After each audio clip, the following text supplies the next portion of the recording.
오늘은 우리가 창세기 20장 말씀을 살펴보고자 합니다.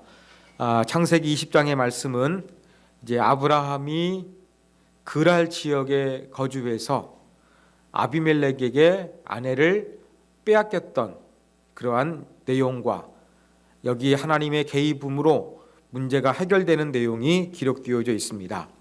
자, 근데 이러한 내용은 우리가 처음 살펴보는 것이 아니죠. 창세기 12장에서 아브라함이 잘 순종했는데 이 가나안 지역에 흉년이 드니까 애굽으로 잠깐 그쪽에 거주를 했습니다. 그때에도 애굽 왕 바로 앞에서 자기 아내를 누이로 소개했던 그런 일이 있었습니다. 또 뿐만 아니라 창세기 26장에 보면 또 다른 이삭이 그러한 이야기를 하죠. 이런 것들을 통해서 이 세 이야기를 보면 공통점이 있습니다. 족장들이 자기의 목숨을 보호하기 위해서 이방인들 앞에서 자기의 아내를 누이로 소개했다. 그러다가 문제가 발생했다는 것입니다. 자, 이 12장의 내용과 오늘 20장의 내용이 좀 비슷하지만 좀 다릅니다. 자, 12장은요, 아브라함에게 처음으로 이제 하나님께서 자식을 주실 것을 약속하신 다음에 일어난 사건이에요. 20장은요, 이 사건 뒤에 곧바로 이제 하나님께서 자식을 주십니다.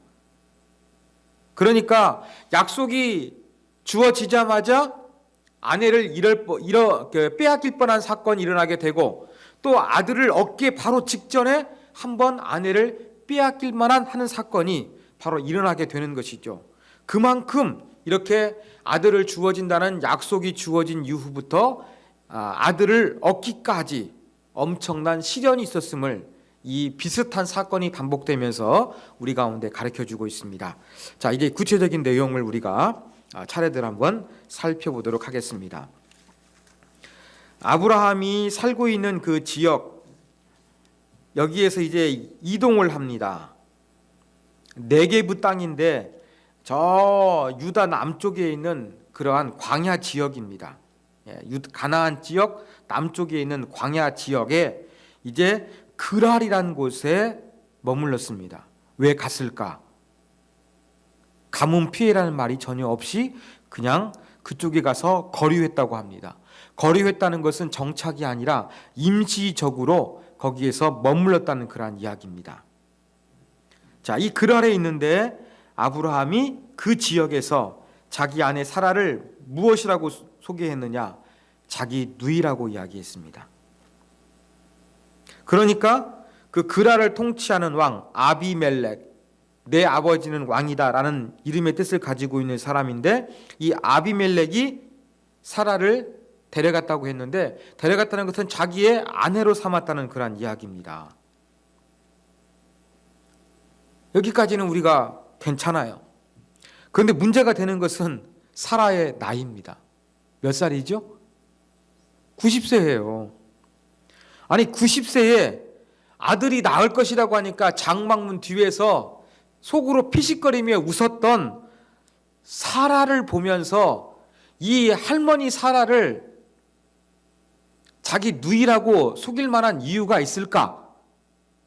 그리고 또 아비멜렉이라는 사람은 여자가 없어서 90세의 사라를 데려갈 수 있을까? 이 부분이 우리 가운데 상당히 퀘션 마크로 다가옵니다. 그렇죠? 조금 난감해질 수 있는 그런 부분입니다. 여기에 대해서는 우리가 두 가지 가능성을 생각해 볼 수가 있습니다. 첫 번째는 이제 1년 이맘때쯤에 사라가 아들을 낳을 것이다. 이름을 웃음이란 뜻의 이삭이라고까지 하나님께서 정해 주셨습니다. 그런데 완전히 폐경도 됐고 할머니가 됐어요.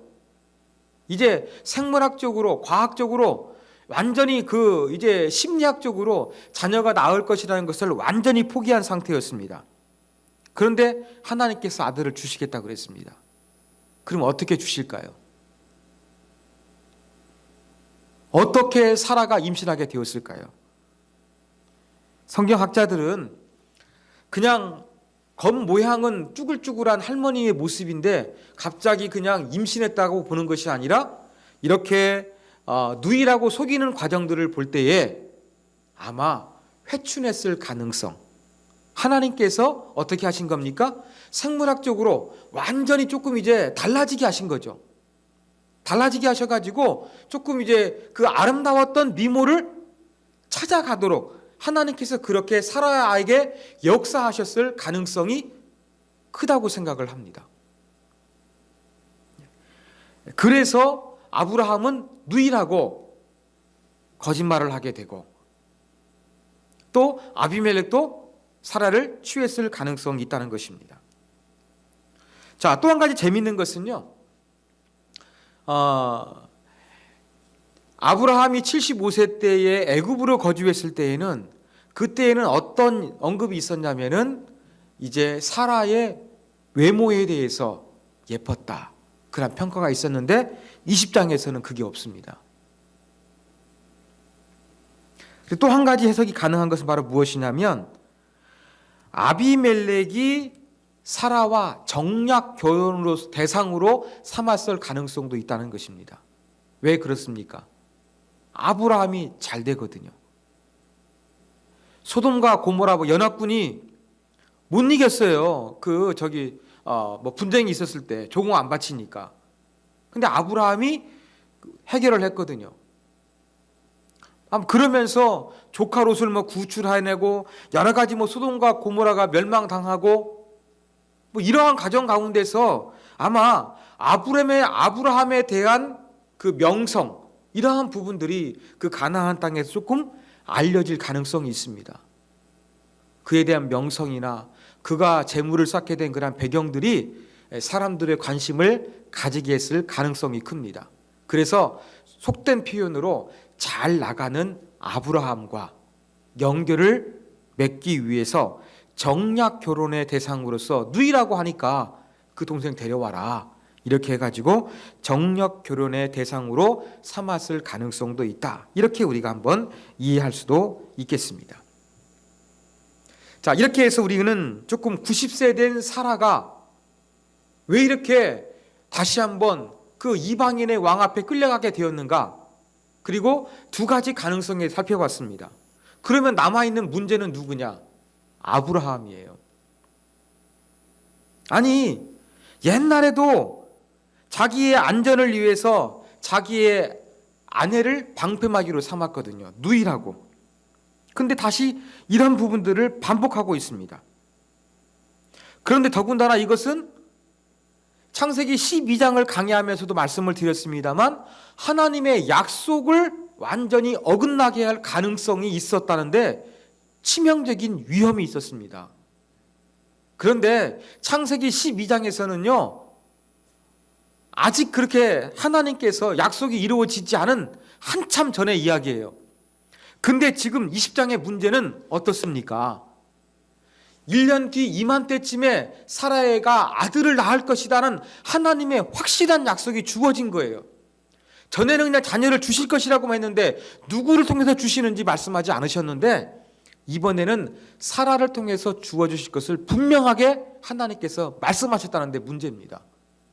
그러면 조금 있으면 이제 임신하게 되는데 이러한 하나님의 약속을 받고도 아브라함이 그랄 지역에 가서 누이라고 속였다는 것은 아브라함이 연약한 모습을 가지고 있다는 것을 잘 드러나게 하는 사건이라고 할 수가 있겠습니다.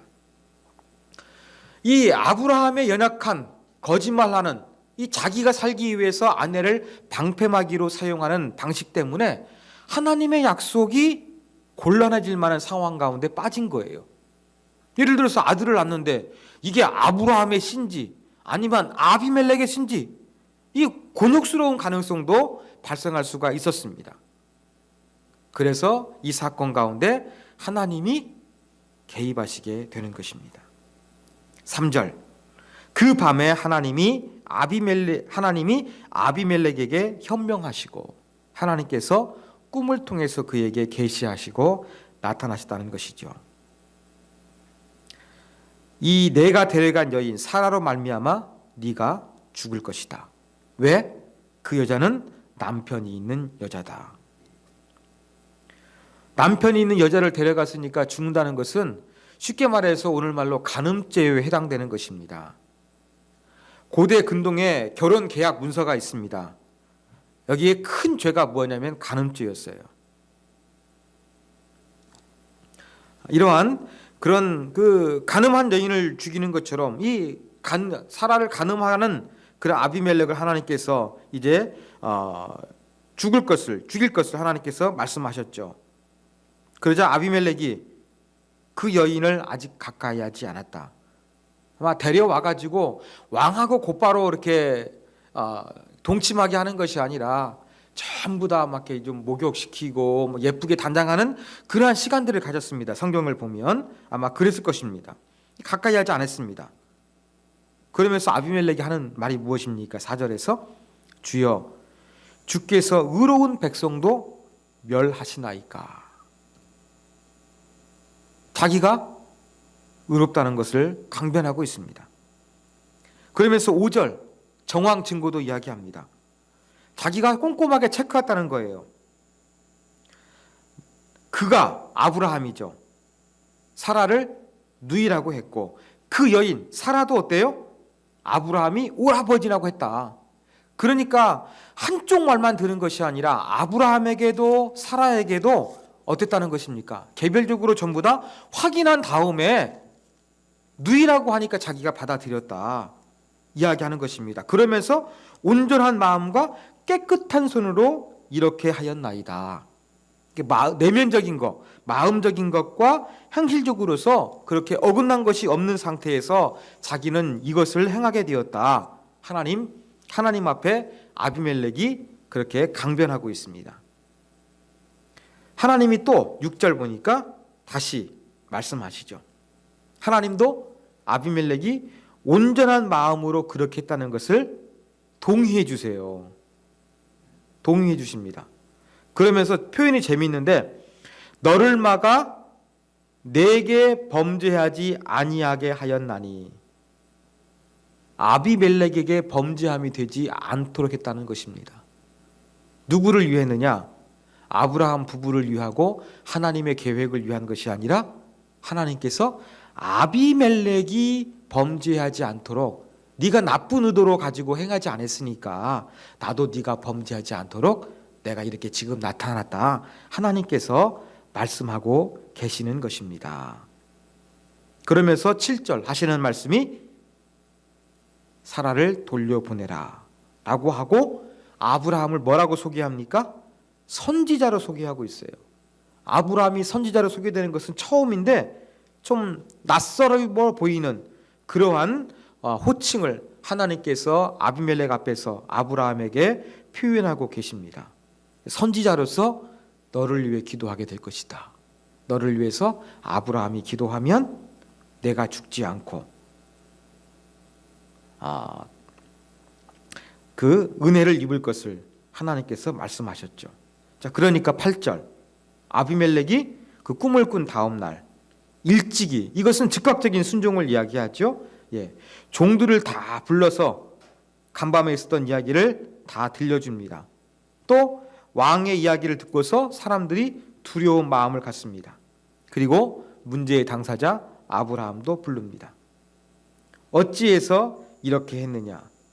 왜 네가 나와 내 나라 이 그랄 지역이 큰 죄, 아까 말씀드렸죠. 간음은 그 고대 사회에서 간음은 큰 죄였습니다.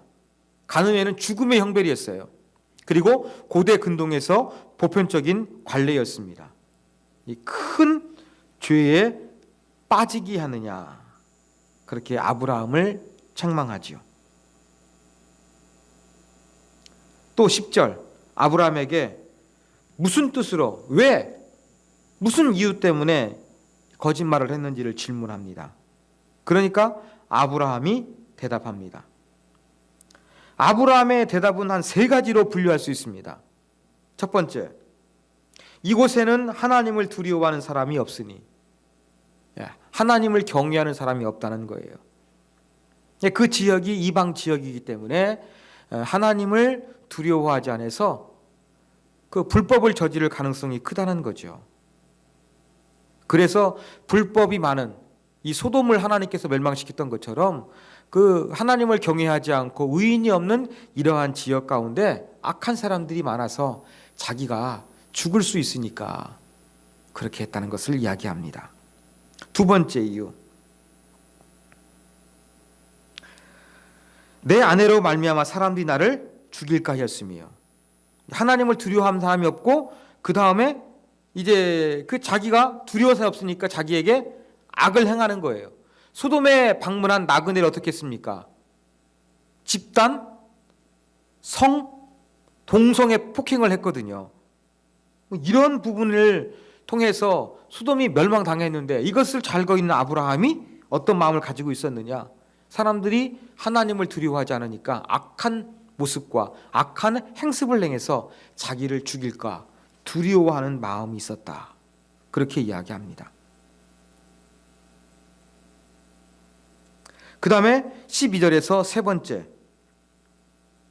정말로 이복 누이라, 그런 부분들도 이야기합니다.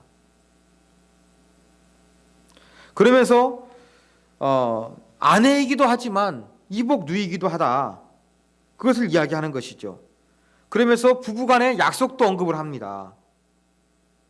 하나님께서 자기를 아버지 집을 떠나라고 했을 때 내가 그래서 이리 떠나고 이리저리 옮겨 다니게 되는데 낯선 곳에 갈 때마다 적응해야 되고 사람을 사귀어야 되고 관계를 맺어야 되고 그러다 보니까 상당히 힘들고 어려웠을 것입니다.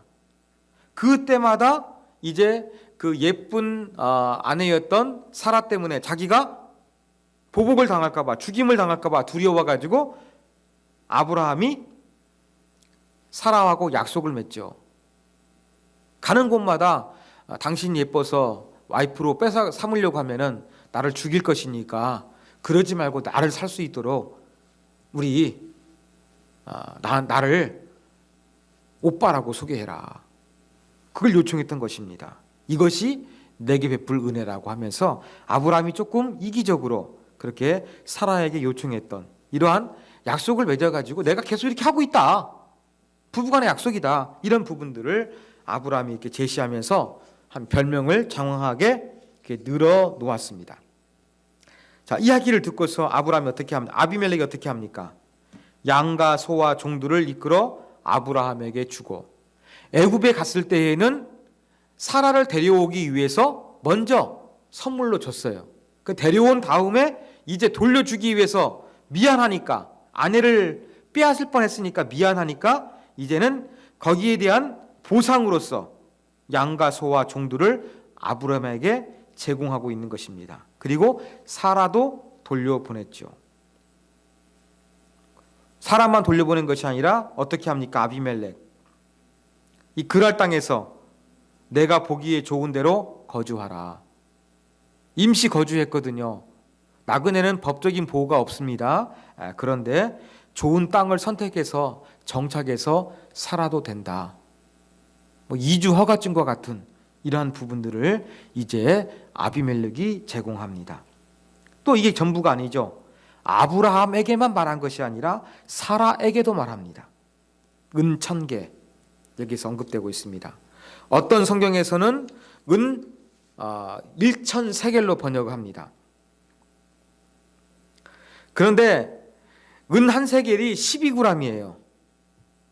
그리고 신명기 22장에 의하면 결혼 지참금으로 은 5세겔을 가져갈 수가 있었습니다. 그 이상은 요구할 수가 없었어요. 그리고 고대 바벨론에서의 노동자가 한 달에 벌 수 있는 급여가 반세겔이었어요. 그러면 은 1000세겔은 은 1000개라고 기록되어 있는데 은 1000세겔로 번역하게 되면 상당히 많은 그러한 재산을 아브라함에게 주면서 수치를 가려라, 일이 다 해결됐다라고 하면서 언급하고 있는 부분입니다. 자, 이렇게 해서 아브라함이 아내 사라를 돌려보내고 땅도 주고 또 돈도 줬습니다. 그리고 이제 아브라함이 이 아비멜렉을 위해서 하나님께 기도하니까 아비멜렉의 그러한 아내나 여종을 다 치료해가지고 출산하도록 하나님께서 다시 한번 회복의 은혜를 내리시는 그러한 역사가 이 창세기 20장에 기록되어져 있습니다. 자, 이러한 내용으로 구성된 창세기 20장을 통해서 우리가 배울 수 있는 영적인 교훈점 몇 가지를 살펴보겠습니다. 첫 번째 교훈입니다. 우리는 하나님 앞에서 떳떳한 사람이 되어야 되겠습니다. 누가 떳떳했습니까? 아비멜렉이 그랬습니다. 여러분, 아비멜렉은 이방인이었지만 하나님 앞에서 꿈에서 매우 당당하게 이야기했습니다. 죽인다고 했는데 하나님 뭐라고 말씀하십니까? 주께서 의로운 백성도 멸하시나이까. 의인이 없어가지고 소돔을 멸했는데 내가 의롭게 했는데도 하나님 나 죽이셔야 됩니까? 이게 하나님 공입니까? 하나님께 떳떳하게 지금 반문하고 있는 거예요. 여러분, 자기가 떳떳하지 아니하면 어찌 거룩하신 하나님 앞에서 이러한 표현을 감히 쓸 수가 있겠습니까? 양심에 바랐고 정직했다는 것이 바로 하나님 앞에서 반문하고 있는 아비멜렉의 태도에서 드러나고 있는 것입니다. 그리고 하나님께서도 이러한 아비멜렉을 인정해 주시잖아요. 너도 네가 그런 나도 인정한다. 그래서 내가 사라가 아니라 너로 하여금 범죄하지 않게 하려고 너에게 나타났다. 하나님께서 이러한 것을 언급하셨다는 것입니다. 여러분, 인간은 하나님 앞에서 피조물이기 때문에, 연약하기 때문에, 죄인이기 때문에 겸손해야 됩니다. 기본적인 자세예요.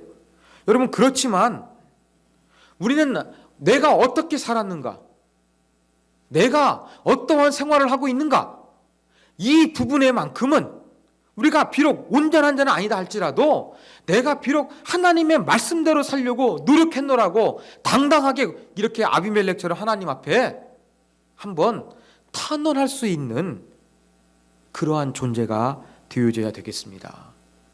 무조건 잘못했다고 엎드려서 하나님의 자비만 바랄 것이 아니라 가만히 생각해 보면 그래도 내가 최선을 다해서 내 양심에 거리낌이 없이 하나님의 말씀과 뜻대로 노력을 다했다는 이러한 나를 하나님 앞에서 감히 아뢰 수 있는 이러한 삶을 살 수 있는 자가 되어야겠다는 것을 우리가 아비멜렉을 통해서 도전을 받게 됩니다.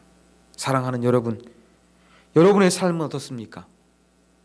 하나님 앞에서 정말로 내가 사람들 앞에서, 다른 사람들 앞에서 피해주지 아니하고 사랑하고 섬기며 떳떳하게 살았습니다.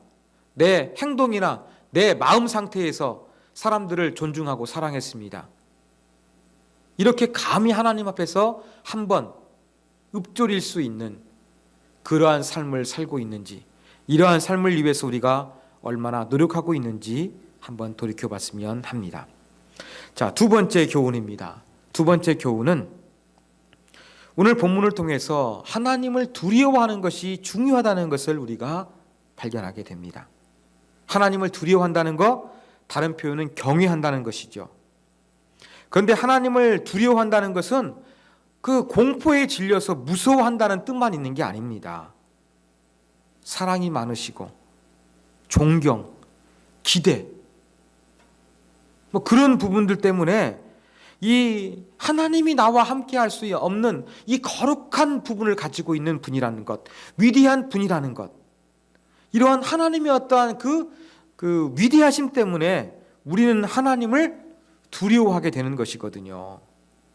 이게 바로 하나님에 대한 두려움입니다. 이러한 하나님에 대한 두려움은 정말로 중요한 것입니다. 이것은 우리가 지난 시간에 살펴본 창세기 19장과 비교해서 정확하게 드러납니다.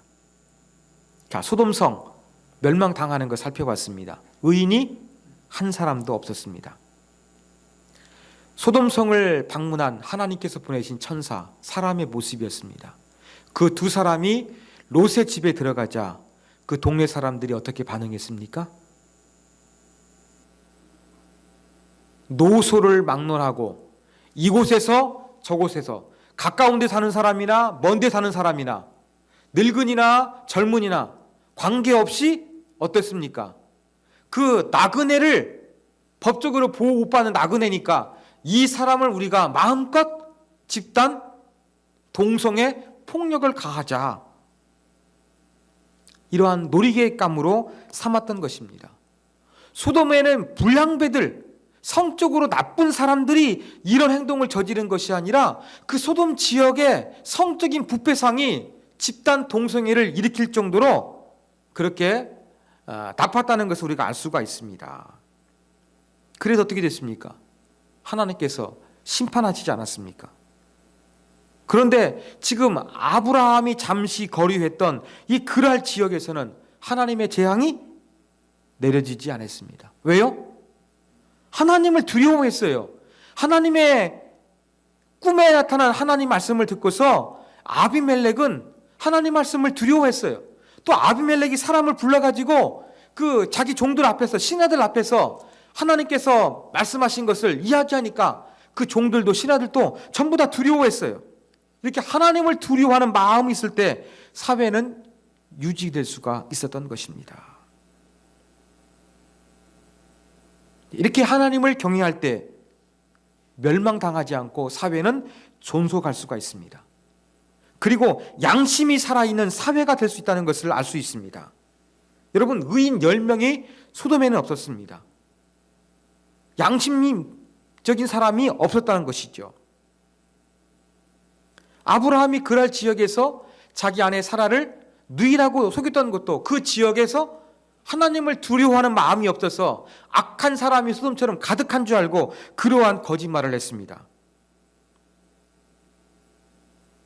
그러나 아비멜렉과 그의 백성들은 어땠습니까? 양심이 살아 있었어요. 그래서 양심적으로 행동을 합니다. 꿈을 통해서 알게 되었을 때 자기가 떳떳하게 양심에 거리낌이 없으니까 하나님 앞에 탄원하기도 하고, 또 양심적으로 어떻게 합니까? 이 일에 대해서 자기가 몰라서 저지른 일이지만 어차피 남의 아내를 빼앗은 결과가 나타나니까 살해 돌려주고 좋은 땅도 제공해주고 돈도 주게 되는 그러한 일 보여주고 있지 않습니까? 이게 바로 선한 양심이 살아있는 모습을 보여주고 있는 것입니다. 이게 하나님을 경외하고 하나님을 두려워하는 자의 모습입니다. 또 한 가지, 하나님을 경외하는 자는 그 사회는요, 약자를 배려할 수가 있습니다. 여러분, 사회가 얼마나 정의로운가, 이것을 측정할 수 있는 좋은 잣대 중에 하나가 바로 무엇이냐면 사회적인 소외계층이나 약자에 대해서 얼마만큼 배려하고 돌보고 있는가, 이걸 보면 그 사회가 얼마나 정의가 실현되는지를 잘 알 수가 있는 것입니다. 소돔과 고모라를 보십시오. 사회적인 약자에 대해서 어떻게 했습니까? 나그네, 제가 말씀드렸죠? 법적으로 보호받지 못한다고요. 이러한 사람들에게 달려들어가지고 늙은이나 젊은이나 먼데 사는 사람이나 가까이 사는 사람이나 관계없이 다 달라들어가지고 집단 동성애 폭력을 가했습니다. 그 다음에 롯이 그 나그네 두 사람을 보호하기 위해서 어떻게 합니까? 나 손님 보호해야 된다. 이 두 사람 건들지 말고 남자 모르는 내 두 딸 있다. 두 딸 내줄 테니까 데려가라. 어떻습니까? 나그네뿐만 아니라 대표적인 소외 계층이었던 여성도 어떻습니까? 그냥 가장이 마음대로 그렇게 뭔가를 막 방어하기 위해 가지고 방패막이를 어떻게 합니까? 여성을 그냥 그 나쁜 사람들한테 서슴없이 내어주는 그런 모습 보여주고 있어요. 약자에 대한 배려가 없는 그런 모습 보여주고 있습니다. 자, 그런데 그랄 지역은 어떡합니까? 사라가 배려받고 보호받습니다. 여러분, 아비멜렉 보십시오. 어떻게 이 문제를 처리했습니까? 사라에게도 말을 하고 은 1000개를 주면서 네 오라비의 수치를 갚으라 그랬어요. 표현을 잘 보십시오, 여러분. 아비멜렉이 지금 뭐라고 말합니까? 아브라함을 네 남편이라고 부르고 있는 것이 아니라 네 오라비라고 부르고 있는 거예요. 그러면 지금 아브라함 부부가 했던 말대로 그대로 말하는 거예요. 근데 하나님이 알려주신 정확한 정보로 이야기하다 보면 사라를 어떻게 합니까? 부끄럽게 하고 마치 추궁하는 것처럼 보일 수 있거든요. 그런데 아비멜렉은 표현 어떻습니까? 은청개를 가지고 가서 네 오라비에게 주어서 수치를 풀어라. 문제가 다 해결됐다. 그렇게 이야기하면서 이렇게 여성이 대표적인 사회 약자였는데 이러한 약자가 그럴 지역에서는 보호받는 모습으로 등장하고 있습니다. 여러분, 이게 바로 하나님을 두려워하는 사람이 있는 공간의 모습과 없는 지역의 모습이 극명하게 대조가 된다는 것을 창세기 19장과 20장이 우리 가운데 분명히 보여주고 있습니다. 여러분, 정말 하나님에 대한 두려움 있으십니까? 제가 말씀드리는 것처럼 예수의 삶과 정신을 닮으면요, 이러한 두려움이 있으면 사람들에 대해서 함부로 할 수가 없는 거예요. 아비멜렉이 보였던 것처럼 그렇게 배려하고 보호하는 그러한 모습들, 사회가 조금 선하게 유지될 수 있는 그런 모습들, 양심적으로 행동하는 모습들, 이러한 부분이 드러나는 곳이 바로 하나님을 두려워하고 하나님을 신뢰하고 하나님을 따르는 자의 결과론적인 모습이라는 것을 저와 여러분이 분명히 기억해야 되겠습니다. 이러한 자가 많았을 때에 하나님께서 진노 중이라도 우리를 진멸하지 않게 되는 근거가 되는 것입니다. 바로 우리가 하나님을 두려워해서 그러할 지역에 선한 양심을 가지고 하나님을 두려워해서 소돔과 고모라와 다른 모습이 나타났던 것처럼 여러분 때문에 여러분의 가정이, 여러분의 주변이, 여러분이 섬기고 있는 교회가 바로 뭔가 다른 공간이 되고 하나님을 두려워해서 아름다운 은혜의 모습들이 흘러가는 곳이 되어야 한다는 것을 우리가 교훈점으로 배울 수가 있습니다. 마지막 세 번째 교훈입니다. 우리는 하나님의 은혜로만 살 수밖에 없다는 교훈을 오늘 말씀을 통해서 배우게 됩니다. 오늘 20장만 딱 놓고 보면은 아브라함보다 아비멜렉이 나아 보입니다. 아브라함 모습 어떻습니까? 여기에 아브라함의 약점이 드러나고 있어요. 믿음의 조상이었지만 약했던 부분이 있는 거예요. 여러분, 사람이 완벽할 수는 없거든요. 아브라함도 하나님 앞에서 인정해주는 그러한 사람이었지만 약점이 있어요. 그건 무엇이었습니까? 자기의 목숨을 보호하기 위해서 사라를 이용하고 방패막이로 삼는 가부장적인 모습이 있는 거예요. 특별히 제가 볼 때에 지금 사라가 1년 뒤에 이맘때에 아들이 있을 거라고 하나님 말씀하셨어요. 그리고 정말로 그 사라의 얼굴이 회춘해가지고 젊어지고 있었다고 한다 그러면 하나님의 약속이 이루어지고 있는 거예요. 이것을 분명히 알고 있으면서도 사라를 자기 방패막이로 삼았다? 이거 제가 볼 때에는 아브라함의 진짜 연약한 모습입니다. 그런데 이렇게 연약하게 나타난 아브라함을 하나님 어떻게 세워 가십니까?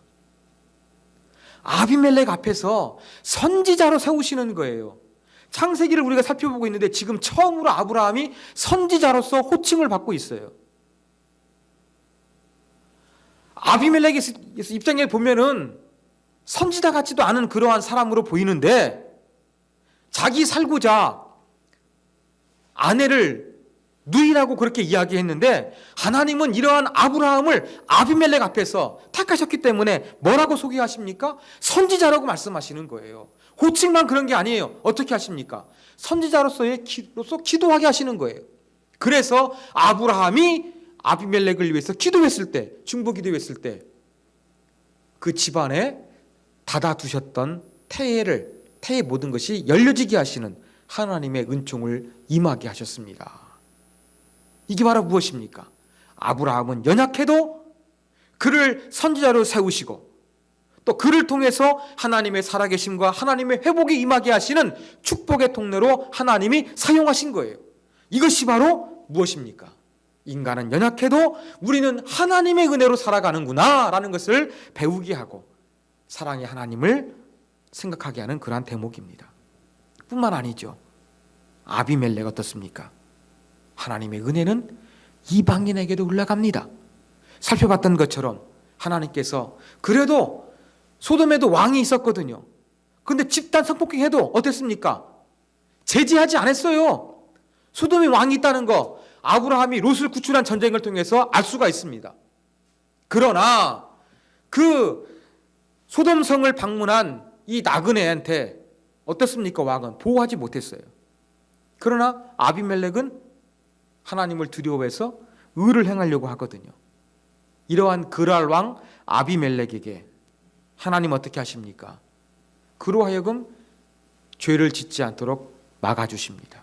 사라가 아니라 그 자신을 위해서 막아주셨다고 표현하고 있습니다.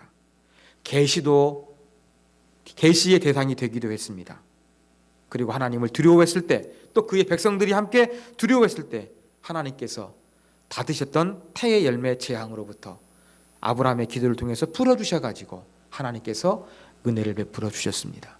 이렇게 하나님은 하나님을 선택한, 하나님을 따르는 연약한 아브라함도 은혜를 베풀어 주셨고, 또 그랄 왕 아비멜렉에게도 하나님께서 은혜를 베풀어 주시는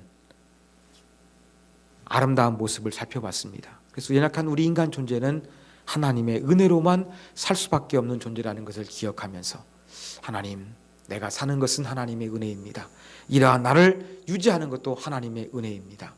하나님의 은혜에 부끄럽지 않게 더 아름다운 모습으로, 더 선한 모습으로, 더 주님 닮은 모습으로 내가 살아가고 하나님께 영광을 돌리고 하나님의 아름다운 은혜 받는 모습을 주변 사람들에게 나타낼 수 있는, 간증할 수 있는 하나님의 사람 되게 하여 주옵소서.